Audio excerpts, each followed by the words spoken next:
राधे राधे दर्शकों, आज हम आए हैं अपने गिरिराज महाराज जी के यहाँ, जो अपने निवास से डीग से मात्र 15 किलोमीटर की दूरी पर है।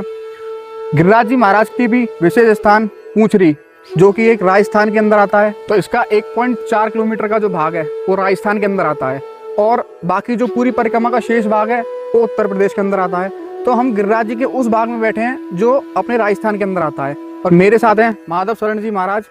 इनसे हम जानेंगे कि अपने गिरिराज जी की क्या महिमा है, यहाँ के क्या लोगों के दर्शन हैं इस गिरिराज महाराज जी को लेकर, और यहाँ का जो पास में मंदिर है जैसे श्रीनाथ जी का मंदिर और जैसे पूंछरी का मंदिर, उसको भी हम आपको दिखाएंगे। लेकिन हम पहले गिरिराज जी के बारे में जानेंगे और फिर श्रीनाथ जी का जो मंदिर है हम उसके बारे में माधव शरण जी महाराज से जानेंगे।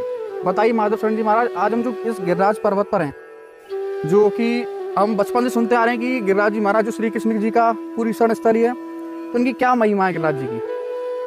देखिए, गिरिराज जी महाराज जो हैं वो साक्षात तो स्वयं नारायण हैं, और भगवान श्री कृष्ण ने द्वापर में जब ब्रजवासियों पर इंद्र के द्वारा प्रकोप किया गया, जल बरसात की गई, तो ठाकुर जी ने 7 दिन 7 रात्रि गिरिराज जी को अपनी नख पे, यानी कि उंगली का जो नाखून होता है उस पे धारण किया था।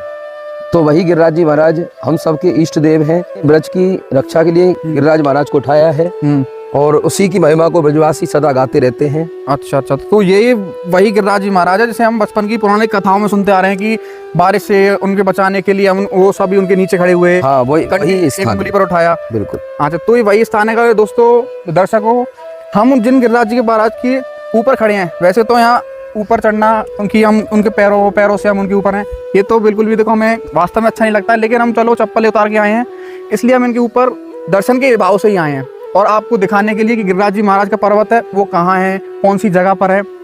और मैं एक चीज़ और पूछना चाहूँगा माधव महाराज जी, कि जो हमारा ये पर्वत है गिरिराज जी महाराज, कि वो कहते हैं कि और कहीं विस्थापित नहीं हो सकता, अपना कोई भी अंश जो है ब्रज क्षेत्र से बाहर नहीं जा सकता। बिल्कुल सही। इसका क्या कारण है?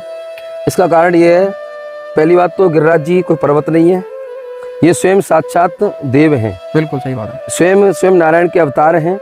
अब आप सीधी सी बात जान लीजिए कि मान लो हम हैं और हमारे शरीर का कोई अंग काट के कोई ले जाना चाहे तो क्या हमको अच्छा लगेगा? बिल्कुल। उसी प्रकार गिरिराज जी का एक एक पत्थर यहाँ भगवान श्री कृष्ण का अंश है, भगवान श्री कृष्ण का रूप है, और ब्रज को छोड़कर कभी भगवान ये नहीं चाहते कि मेरा अंश कहीं भी जाए।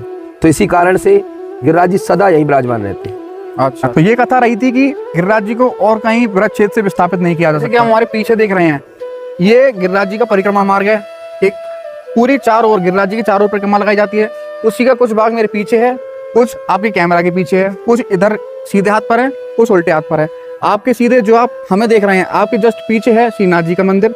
तो आइए अब हम जानते हैं कि श्रीनाथ जी की जो पौराणिक कथा है, क्या उनके बारे में पुरानी समय से चला रहा है, हम बचपन से सुनते आ रहे हैं। तो महाराज जी के आज मुख से सुनेंगे कि क्या पौराणिक कथा है उनके बारे में। तो बताइए महाराज जी, हम पूछना चाहेंगे श्रीनाथ जी के बारे में क्या पौराणिक कथा हम सुनते आ रहे थे।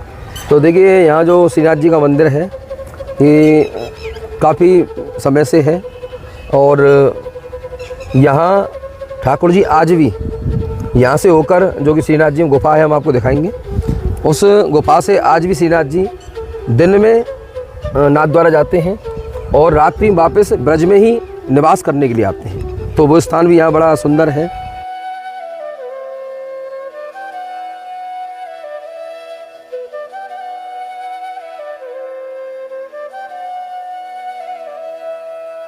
तो दोस्तों, अब हम आ चुके हैं उस मंदिर के ऊपर जहाँ श्री कृष्ण जी ने इंद्र का मान भंग किया था।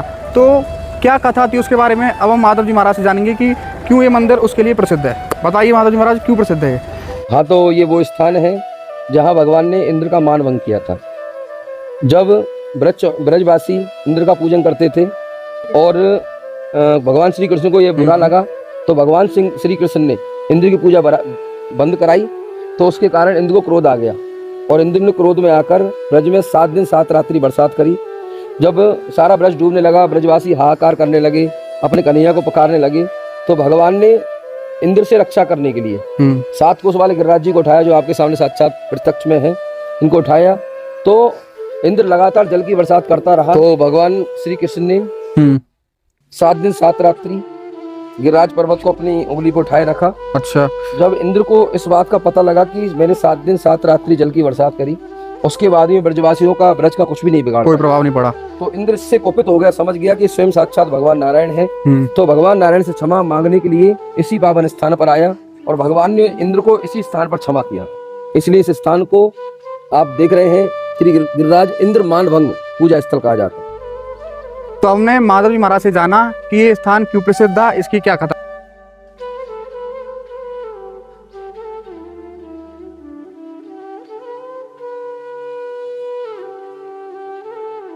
राधे राधे।